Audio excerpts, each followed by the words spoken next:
Supreme কোর্টের থেকেও এই রাজ্যের মুখ্যমন্ত্রী নিজেকে অনেক বেশি শক্তিশালী মনে করেন। বাবা তোমার দরবারে সব পাগলের মেলা। এখন ওই পাগল বড় নাকি এই পাগলিনী বড় সেটা আপনারা ঠিক করুন। কেউ কাউকে ভয় পায় না, আমরা কাউকে ভয় পাই না। সরকারি কর্মচারীদের দরকার নেই, সরকারকে টিএসসি যুবসি এই সরকারের মধ্যে সামান্য কোনো হেলদেল নেই। ওদের তো সাধারণ মানুষের সঙ্গে আসার কথা ছিল, এই চুরির সঙ্গে তো আসার কথা ছিল না। সুপ্রিম কোর্টের থেকেও এই রাজ্যের মুখ্যমন্ত্রী নিজেকে অনেক বেশি শক্তিশালী মনে করেন। তো সেই রাজ্যে পুলিশ এই ধরনের গণতান্ত্রিক আন্দোলনকে ভয় পাবে। যারা ডিএর আগামী 5 তারিখের মধ্যে কবে তারা 25% ডিএ দেবেন এবং বাকি 75%-এর কি ব্যবস্থা করবেন সেটা কোর্টে হলফনামা দিতে হবে। সেখানে আজকে 26 তারিখ, এই সরকারের মধ্যে সামান্য কোনো হেলদেল নেই। আর সেই সরকারের পুলিশ, এই পুলিশ কিন্তু ডিএর অর্ডার যেদিন হবে এই পুলিশ কিন্তু হিসেব করবে সে কত পার্সেন্ট টাকা পেল। সেই পুলিশও এখনো তাদের পদলেহন করে যাচ্ছেন। তো সুতরাং তারা ব্যারিকেড ভাঙবেন না। আমরা এসএন ব্যানার্জি এবং ডরিনা ক্রসিং অবরোধ করি। বাউল গানের একটা আছে, বাবা তোমার দরবারে সব পাগলের মেলা। এখন ওই পাগল বড় নাকি এই পাগলিনী বড় সেটা আপনারা ঠিক করুন। সেটা রাজ্যবাসী ঠিক করে নিয়েছে। এখন এই গাড়িটা আগামী 13 তারিখে শুধুমাত্র সরকারি কর্মচারীদের বন্ধ, তাই তো? এবং সরকার পোষিত যত আমরা আবেদন জানাচ্ছি এই রাজ্যের সমস্ত রাজনৈতিক দলের কাছে যে এই ধর্মঘটকে সক্রিয়ভাবে সমর্থন করার কাজ এবং সফল করার কাজ আপনারা করুন। এরপরে তারা ঠিক করবেন কি করবেন। আচ্ছা, আগামী 13ই মার্চ পশ্চিমবঙ্গের সমস্ত সরকারি ক্ষেত্র সেখানকার কর্মচারীরা একযোগে ধর্মঘটে সামিল হচ্ছেন।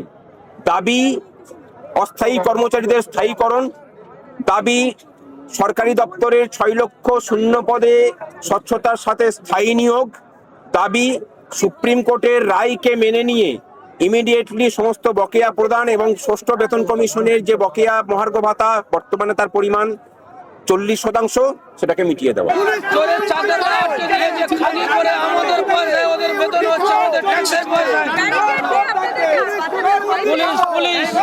পুলিশ ব্যারিকেড দিয়েছে, জাল গাড়ি দিয়ে, জনগণের টাকায় ওদের মাইনে হচ্ছে, জনগণকে আটকে দিয়েছে, চোরের ওকালতি করছে, চোরের ওকালতি। কেউ কাউকে ভয় পায় না, আমরা কাউকে ভয় পাই না। আমাদের ভয় পাচ্ছে বলেই তো আটকাচ্ছে, আমাদের ভয় পাচ্ছে বলেই আটকাচ্ছে। 14 তলা টলে গেছে আজকের লোকজন দেখে, আজকের এত মানুষজন দেখে 14 তলা টলে গেছে। আমার নাম উৎপল মন্ডল। জানি বহুদিন থেকেই হয়েছে মুখ্যমন্ত্রী আসবেন না। আমরা ওই বিষয়ে না, আমরা এখন আপাতত অবস্থানে রইলাম। পরবর্তী আমাদের যে কর্মসূচি, আমাদের নেতৃত্ব রয়েছে, যৌথ নেতৃত্ব আলোচনা করে সিদ্ধান্ত জানাবেন আপনাদের কি হবে পরবর্তীতে। চন্দন চ্যাটার্জি, সংগ্রামী যৌথ মঞ্চের রাজ্য নেতৃত্ব। সব থেকে দুঃখের বিষয় হচ্ছে কিছু নেই, রাজ্যকে এই পর্যায়ে পৌঁছতো, পুলিশ ঠিকঠাক কাজ করতো। পুলিশ তো নিরপেক্ষ হওয়ার কথা, তাই কি? তাই আছে কি? নেই তো। আপনাদের দাবি নিয়ে তো আমাদের দাবি তো খুব সহজ সরল।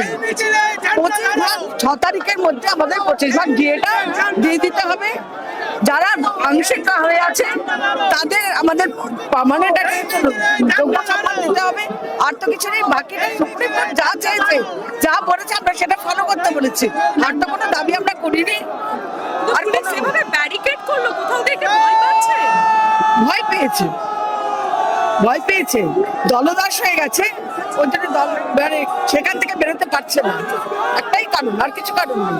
তাহলে তো ওদেরও আমাদের সঙ্গে, ওরাও তো সাধারণ মানুষ, ওদের তো সাধারণ মানুষের সঙ্গে আসার কথা ছিল, এই চুরির সঙ্গে তো আসার কথা ছিল না। কেননা উপরতলা থেকে অর্ডার আছে যে আঘাতটা দেওয়া হবে না, সরকারি কর্মচারীদের দরকার নেই, সরকারকে টিএসসি যুবসি দরকার আছে, কোনো সরকারি সার্ভিসে দরকার নেই। আমরা তো শান্তিপূর্ণ চেয়েছিলাম, কিন্তু আমাদেরকে ব্যারিকেড দিয়ে আটকে দিয়েছে, যার ফলে আমাদেরকে আঘাত দেয়নি। আমরা স্তব্ধ করে দেবো, কলকাতা স্তব্ধ করে দেবো। ডিএ সহ একাধিক দাবি নিয়ে সংগ্রামী যৌথ মঞ্চ সহ একাধিক সংগঠন আজকে কালীঘাট অভিযানের ডাক দিয়েছিল। যদিও ঠিক ধর্মতলার ডোরিনা ক্রসিং এর কাছে আসতে তাদেরকে বাধা দেওয়া হয় পুলিশের পক্ষ থেকে। পার্কস্ট্রিট ব্রিজে ওঠার আগেই সেখানে ব্যারিকেড করা হয় এবং তারপরেই তাদের আজকের যে কর্মসূচি সেই কর্মসূচি সফল হয়নি এবং তারা প্রায় 3 ঘন্টারও বেশি সময় তারা এই পথ অবরুদ্ধ করে এবং তারপরে অবশেষে 4টের সময় তারা অবরোধ তুলে নেয় এবং আগামী কর্মসূচির ডাক দেন। আগামী 13ই মার্চ সমস্ত সরকারি অফিসে ধর্মঘটের ডাক দেয় সংগ্রামী যৌথ মঞ্চ সহ একাধিক সংগঠন। ক্যামেরায় জয়ের সঙ্গে বিউ সরকারের রিপোর্ট, বাংলাহান, কলকাতা।